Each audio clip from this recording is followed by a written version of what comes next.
Everybody ready? Well, I want to thank you all for coming in, and I spoke with the mayors of our Class 1 cities in the state of South Dakota earlier today. We had a great conversation. I want to thank all of them that are stepping up and being calm, using reasonable processes and data science to make their decisions. They're really working hard on behalf of their communities throughout the state to handle the COVID-19 virus as it spreads, and we are so thankful for their leadership at this time.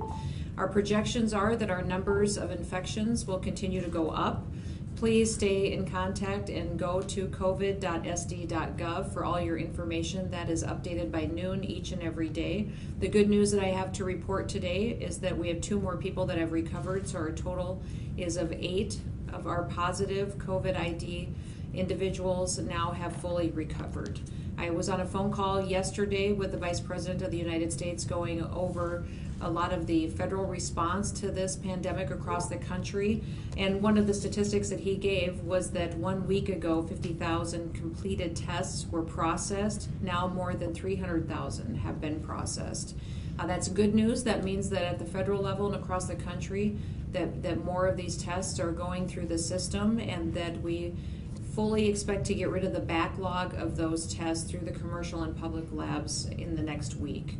I today did make sure that we put forward an executive order on state employees. We will continue with state employees in the state of South Dakota working from home and teleworking through May 2nd.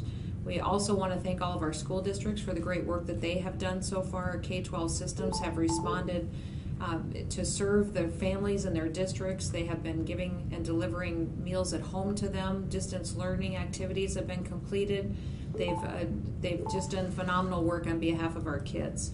Today, I also have put forward recommendations to all of our school administrators and those at the local level that kids should stay out of their school buildings until May 1st. This will give us time to make sure that we are flattening and bending the curve of the spread of the infection in the state of South Dakota, and it also gives them some consistency at the district level on how they will teach these children at home or at a distance. Those school administrators have been communicating with us and school board members on how to do that and the flexibility that they need to be able to do it individually, district by district. I'd like to encourage them to still continue to assist their communities as we go through this situation. I've heard of so many different innovative approaches that they're using, from delivering sack meals to hot meals. Some districts doing more than 5,000 meals a day. We have child care that they are offering to healthcare workers, to law enforcement and emergency responders. I think that's fantastic that they're using the resources that they have to meet the community needs, and then also putting online learning activities for their kids so that they can continue their education at home with their families and with their parents. Many of them that don't have internet access today, these teachers are going above and beyond and delivering instructional packets to them at home, which is making a world of difference and will make sure that our kids stay on track with their learning opportunities. With that, I will open it up to any questions that you may have. I'd like to just follow up on the last comment. I've heard from a number of teachers and heard a number of comments. The teachers many are working harder right now. Have you heard of those stories, and where's that information? Anything specifically motivate your comments here today? Yeah, it does. It's been amazing to me, just from people across the state of South Dakota that are telling not only are teachers delivering instructional plans to students, but many of them are tailoring them to the individual child's needs. So many children at home are getting notes or getting information to kids that's specific for them, which I think is a really special thing that they're doing above and beyond just getting out assignments. These teachers are committed to their students. I think we've always known that they love these kids. They care about their future. They want to make sure that they don't fall behind no matter what's going on in our state and in our country. Can you tell us what new positive cases? We have 2 new positive cases that will be uploaded on the website by noon today. Two-part question. The Rapid City Journal. I have a question for the Department of Health. Can you hear me? Yes, we can hear you. Can you hear me? Yes, we can hear you. My question is, can you give some more details about the woman in prison? I mean, you said she's isolated. Where is she being housed? How is she being treated? What is the level of her symptoms? So the inmate that we discussed yesterday continues to do well. She remains in isolation at the women's prison. We're following all medical guidelines with that patient as we would advise any other healthcare provider. And she remains in isolation. Any other inmates that would have symptoms, we will treat just like we would treat anybody else. We will do testing and make sure that they stay in isolation as well. Can you say by isolation, do you mean that she's in ADSEG and solitary? I can't speak to the actual housing cell that she's in. I can tell you that she is isolated from other inmates at this time. A two-part and question. How much other inmates and staffers are being isolated because they have contact with terrorists? So we are currently working with all potential individuals that came into contact with this inmate. That would include staff as well as other inmates. We continue to assess if any of them show any symptoms. We will take prompt action to contain the issue. A two-part question, Are they please. being isolated now? Let's take the question. Okay. Yeah, we're going to move on to other questions of people because there's several other people trying to ask A questions. two-part question, please. Could you briefly discuss the surge in unemployment claims in the state, and as well as you being a former member of Congress, how much are you encouraged or discouraged by what's going on there now with the stimulus plan, and how much do you think that could help? Well, I think I'm encouraged by the fact that Washington, D.C. recognizes that there is some response needed out here on the ground to respond to people's needs. Very discouraged by watching the politics as usual that's going on Capitol Hill. So my focus obviously is here in South Dakota, but I do know that in the state we've had an amazing amount of people calling in asking for help with unemployment. We've had many lines in place for quite some time, but now we have 92 operating phone lines just taking phone calls in the state of South Dakota of people asking questions how to sign up for unemployment, asking questions how to enroll and go through the process. And many of these people are unfamiliar with the system. They have not signed up for unemployment in the past. We're adding 23 to 26 new lines. We've hired 16 new individuals just in this area to respond to the unemployment requests. I think this is virtually because we've had so much of our economy already get significantly impacted by the COVID-19 virus. We have whole hotels that their occupancy went from 100% to almost nothing. Restaurants and bars that employees, because people are not out and about anymore, they've let their employees go. Just people that have gotten up every day for years and gone to work during this time don't have that option. And it's something that they're very concerned about. They recognize they've got to keep a roof over their families' heads. They've got to buy groceries. They've got to pay their bills. And so we're here to help process as many of those claims and to help answer their questions as we possibly can. We're committed to keeping the staff there and adding as many lines as possible to serve the people of the state. Kelly? Yes. I wanted to go back to the inmate question. Is there any concern that the 8 escaped inmates could have had contact with this person? We are currently looking at the situation involving the 8 individuals to see if they had close proximity to the positive case. And so we're currently working on that right now. Obviously, that's a very serious situation, and we're all hands on deck to figure that out. Can you confirm that the woman who did get sick was in the same minimum security unit and here as the woman who escaped from? Yes, they were all in the same unit. We don't know if they were in close proximity to each other yet. We'll continue to investigate that and contact all those individuals, but they were from the same unit. Okay, as the woman who got sick? Yes. Okay, thank you.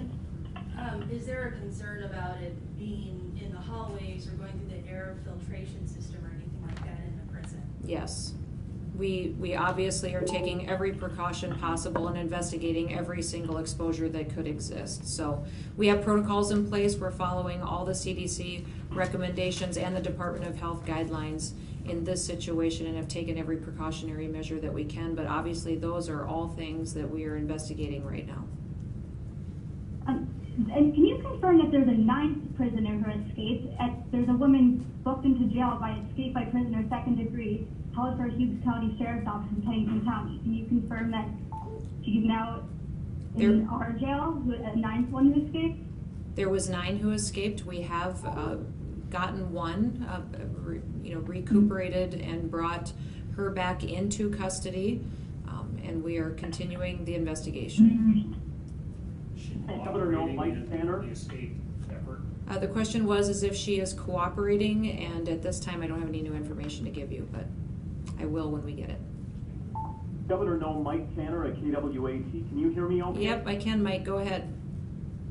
Governor, obviously the numbers yesterday went from 28 to 30 today, 2 more positive cases. I know that you talked long term that we could be seeing cases peak in May, but when you see in late March the number go up 2 in one day, what is your reaction to that? Well, for me, it's to keep it in perspective. It tells me that what we're doing is working, that I appreciate everybody's cooperation in doing the social distancing and good hygiene. Washing your hands is still the #1 thing that people can be doing, and they're taking this seriously. So first of all, it's to thank the people of South Dakota for their personal responsibility in their actions each and every day to keep our communities safe. The second thing is also knowing that it will escalate and that we don't become alarmed or not be prepared for when those numbers do increase. We know that they will. We know we have several communities right now that are dealing with community spread, and get them all the assets and the help that they need to respond to the individuals, as they become and need health care provisions going forward. So all of this is keeping perspective, and that our response is timely, and that we're taking care of the folks in our communities. Does the Department of Health know if the 9th inmate who escaped, can you confirm that she is having symptoms, and if so, how is now the Pennington County Jail being kept safe? I can indicate that she has been tested. We do not have the test results, and we will take every precaution as we would with any other patient who is potentially at risk. Ma'am? Yes. On the, I'll do this one short. Do you think beauty salons are essential business right now? We have not defined essential and non-essential businesses. What I have asked and what I have put out as a direction to the state of South Dakota is that we need to be innovative in how we care for our customers. I have given the guidelines to the state that we should not have groups of 10 or more co-locating, that if businesses are going to operate, that they need to reform how they do business and keep interaction and hygiene from recommendations from the CDC in mind and comply with them. This is something that I discussed on my phone call with the mayors earlier, was that it will be up to them partnering with us to hold people accountable on this. This is a direction I've given the state. This is an outline I've given to local leaders, that they will go out and have conversations with businesses and require them to comply. Governor Isaac Allen here from Power 106.3 in Watertown. You said we have 2 new confirmed cases in South Dakota. Can you tell us where those cases are located? One case is in Brookings County, and another case is in Beadle County. In regard to the summer closures through May 1st, are we anticipating a possibility of having school in May, or are we just going along as in regard to the safeguards and watching the virus numbers? We are for sure not going to have children gathering in buildings for school until May 1st. We will obviously reevaluate that going through the next several weeks. We obviously believe that we will still be dealing with a virus by that time, but we do not know necessarily if we will have therapeutics available to us, if there will be more information at that time, really what the situation will be. I think all of us can honestly say that even a week ago, we were in a very different situation than we are today. So with a virus that we're still learning about and that we're still getting more information on, we're going to make sure that we're making good decisions by keeping our kids out of the schools and doing distance learning until May 1st. And then we'll reevaluate and keep everybody updated as to what the decision will be towards the end of the year. An update on the legislative last day? We are planning to conduct Veto Day on schedule. We are also exploring ways that we can do that remotely, or if there's a way utilizing technology that we could conduct Veto Day without necessarily having all the legislators in the Capitol building. So that is something that the Legislative Research Council is working with us on to problem solve. On the schools, ma'am. Governor, the president yesterday said he's looking to reopen businesses sooner rather than later. Will you lift any of your guidelines to spur business in line with that? Well, I have not closed down any businesses in the state of South Dakota. I have told them how they should operate and how they should protect their customers and continue to care for their employees and their families going forward. Remember that any changes that we make for how we conduct our daily lives has to be sustained. This situation is not going to be over in a week. Projections are, and models and data and facts tell us that we have another 8 weeks potentially until we see our peak infection rate, which means we expect more and more people to become infected with COVID-19 over the next 8 weeks. And so whatever decisions we make that impact families, how we do our day-to-day business, how we run our operations, how we care for people needs to be sustained long-term. So that is why I've asked our mayors, I've asked our leaders in our local communities to go out, use the guidelines I gave you in my executive order, interact with your business community and make sure that they are conducting business, but in a safe manner and in an innovative way that allows them to make good decisions protecting the public health. Okay, just to clarify. I'm going to go back to this question first and then I'll come to you. Go ahead. Do they think with the distance learning, are the kids going to be able to achieve close to enough units? Because when May rolls around, you know the situation. They've missed a lot of time. Kids are going to still want to graduate at the end of the month. Like, are they going to do weekend classes to make up stuff? Are they looking that far forward yet, or are they just still trying to scramble to learn how to do YouTube education? Yeah, there are benchmarks that I'm sure we will be discussing with our Department of Education, with local school administrators, that our kids will be expected to meet. However, the federal standardized testing requirements have been waived, so there will be no reporting requirements to the federal government on testing and what those scores would be at that level. But at the state, I'm sure that the school districts will still continue their assessments as best they can in this unique situation. Okay, Let's go to this question here. Thank you. There are a total of 9 escapees from the women's prison, and at least one of them is infected. Is that? No. There were 9 escapees. One has been located. Okay. We do not know if that person is infected. Okay. But she has been tested. Thank you. Governor Troy Van Dusen, KXLG Radio in Watertown. Do we know how many people are hospitalized right now with the coronavirus? We currently have 2 individuals who have tested positive who are in the hospital. That's the same as yesterday. Governor, with the school closures until May, is that a guideline or a baseline as released yesterday, or is that a mandate as the last couple weeks? That is a direction that I've given to our K-12 system. So they coordinate with the State Department of Education and local administrators and school board members to work together to make sure that we have a unified approach to making sure that our kids get the education that they deserve throughout this entire situation. Governor, I have another question regarding the infection in Brookings County. Can you tell us if that is travel or community infection? The case that we just announced in Brookings County is travel related. One more question? Governor Noem? Yes. So in Minnesota, they're doing things like looking at turning an old prison into a COVID-19 care center. Is South Dakota doing anything like that, or what is South Dakota doing to prepare for an influx of patients? That is something that our State Department of Health is going through right now, is a needs assessment and a surge assessment with all of our local providers, our hospital systems, and the resources that we have in every community. I'll let Kim Malzum-Risden, the Secretary of Health, give you a few more details on that. Thank you, Governor. So as the Governor indicated, we are currently assessing that surge capacity as well as looking at other resources within communities that can be of assistance if our demand exceeds the potential surge in those communities. We're looking at all options on the table and looking at current facilities as well. And so we're looking to have more to report on that soon.